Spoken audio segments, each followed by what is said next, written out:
এসআইআরের ফাইনাল লিস্টে আপনার নাম ডিলিট করে দেওয়া হয়েছে। আপনি দ্বিতীয়বার আবার অ্যাপিল বা আবেদন কিভাবে করবেন, কিভাবে আপনার নাম মেন যে ভোটার লিস্ট বা ভোটের আগে যে লিস্ট প্রকাশ করবে সেখানে আপনি কিভাবে তুলবেন, কিভাবে আপনি ভোট দিতে পারবেন।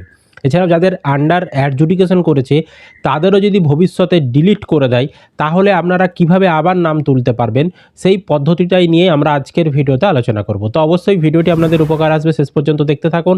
আর এই ধরনের আপডেট পাওয়ার জন্য চ্যানেলটিকে সাবস্ক্রাইব করবেন, ফেসবুক থেকে যারা ভিডিওটি দেখছেন পেজটিকে ফলো করে রাখবেন। তো ভিডিওটি বেশি বেশি করে শেয়ার করে দিবেন, সকলেরই যাতে উপকারে আসে। ভিডিওর মূল বিষয় নিয়ে আলোচনা করার আগে ছোট্ট একটি সম্প্রচার, তো এরপরে আমরা ভিডিওর মূল বিষয় নিয়ে আলোচনা করছি, অবশ্যই সম্প্রচারটা শুনে যাবেন।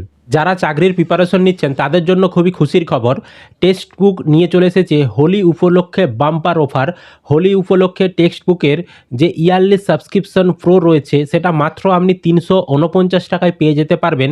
এবং এই টেক্সট বুকের সাবস্ক্রিপশন নিয়ে আপনারা প্রিভিয়াস ইয়ারের কোশ্চেন, মক টেস্ট পেপার, সমস্ত কিছু যারা পরীক্ষার প্রিপারেশন নিচ্ছেন ডব্লিউবিপি, তারপর constable, CRPF, central government, state গভর্নমেন্টের যে কোনো চাকরির পরীক্ষার জন্য প্রিপারেশন নিচ্ছেন, টেক্সট বুকের আপনারা এই সাবস্ক্রিপশন নিয়ে নিতে পারেন আমাদের চ্যানেলের প্রোমো কোড JH10 ব্যবহার করে।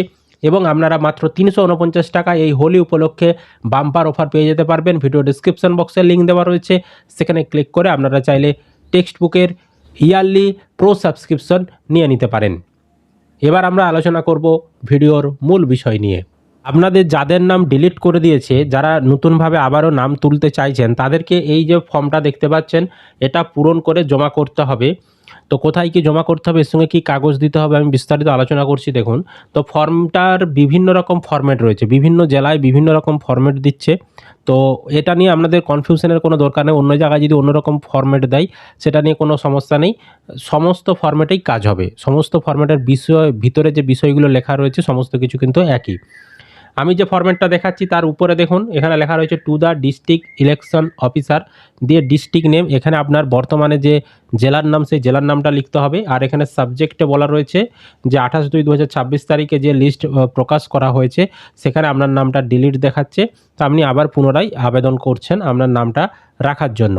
দিয়ে এখানে স্যার দিয়ে দিয়ে আপনার নাম লিখতে হবে, এখানে আপনার বাবা বা স্বামীর নাম লিখতে হবে বা অভিভাবকের নাম লিখতে হবে। এখানে কনস্টিটিউন্সি মানে আপনার বিধানসভার নাম, তারপর এখানে পার্ট নাম্বার লিখতে হবে। Based on the draft electoral role published on 16/12/2025, অর্থাৎ 16/12 মানে 16ই ডিসেম্বর যে ড্রাফট রোল প্রকাশ করা হয়েছিল ইলেকশন কমিশনের ওয়েবসাইটে, সেই রোল দেওয়া রয়েছে। তো সেখান থেকে দেখে ড্রাফট লিস্টে আপনার যেমন পার্ট নাম্বার ছিল, যেমন আপনার বিধানসভা ছিল সেই অনুযায়ী লিখতে হবে। তারপর মাই সিরিয়াল নম্বর ওয়াজ দিয়ে এখানে আপনার যে সিরিয়াল নাম্বারটা ছিল সেই লিস্ট থেকে দেখে আপনাকে লিখতে হবে।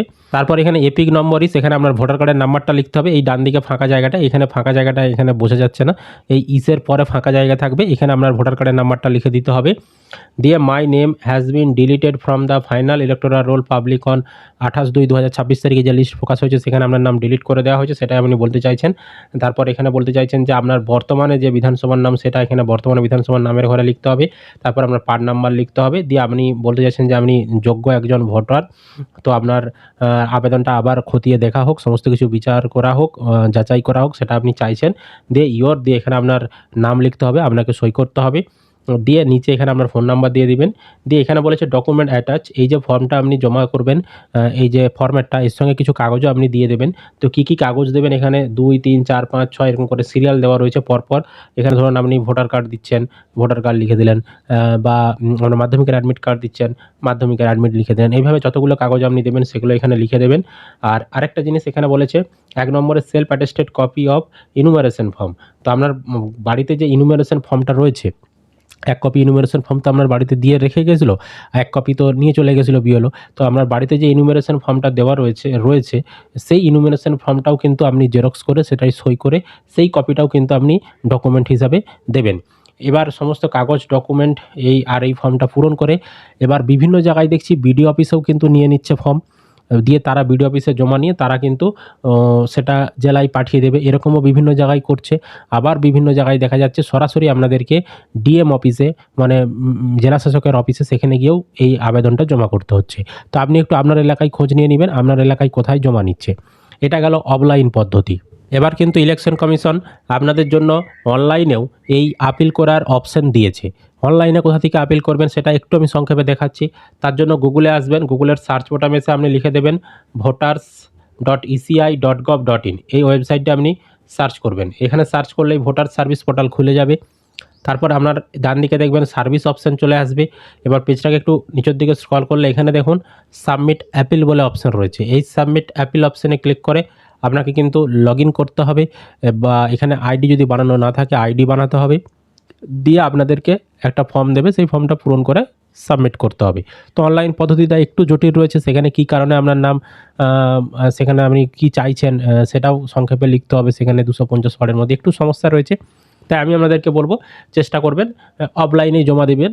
অফলাইনে জমা দিলে আপনি সেখানে আরও অন্যজনদের সঙ্গে সেখানে যারা জমা দিতে আসবে তাদের সঙ্গেও আপনি সমস্ত কিছু দেখতে পারবেন, বুঝতে পারবেন তারা কী করছে, হ্যাঁ। আর অনলাইনে করলে আপনার অনলাইন যদি ভুল হয়ে যায় সেক্ষেত্রে কিন্তু আবার সমস্যা রয়েছে, আপনি কারো কাছে কোনো পরামর্শও নিতে পারবেন না, কিছু পারবেন না। অফলাইনের ক্ষেত্রে করলে আপনার কিন্তু সেই সমস্যাগুলো আসবে না। তো অবশ্যই চাইলে আপনারা অনলাইন বা অফলাইন দুটো পদ্ধতিতেই করতে পারেন।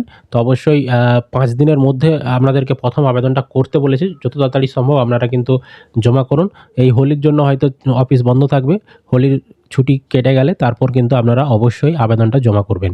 এবার ওখানেও যদি আমাদের আবেদন রিজেক্ট হয়ে যায়, যেটা জেলাতে আপনি আবেদন করছেন, সেক্ষেত্রে কিন্তু আপনি আবার সিইও অফিসে আবেদন করতে পারবেন। মানে একদম আমাদের যে পশ্চিমবঙ্গের যে কলকাতায় যে অফিস রয়েছে, সেই সিইও অফিস, ওয়েস্ট বেঙ্গলের সিইও দপ্তর, সেখানেও কিন্তু আপনি পরবর্তী সময়ে আবার আপিল করতে পারবেন যদি এই জেলার আবেদনটা রিজেক্ট হয়ে যায়। তার মানে আমাদের কাছে এখনও কিন্তু উপায় রয়েছে। তারপর আবার সিইও অফিসেও যদি রিজেক্ট হয়ে যায়, তারপরে কিন্তু আপনি আবার ফর্ম 6 পূরণ করে আবার নতুন ভোটার হিসাবে আবার আপনি আবেদন করতে পারবেন। মানে আপনার কাছে কিন্তু এখনও অনেক সুযোগ রয়েছে। তাই যদি আপনি যোগ্য ভোটার হয়ে থাকেন, এত চিন্তিত হবেন না। আপনি সঠিক ডকুমেন্ট দিলে আশা করি আপনার নামটা কিন্তু আবারও ভোটার লিস্টে উঠে যাবে। বোঝাতে পেরেছি?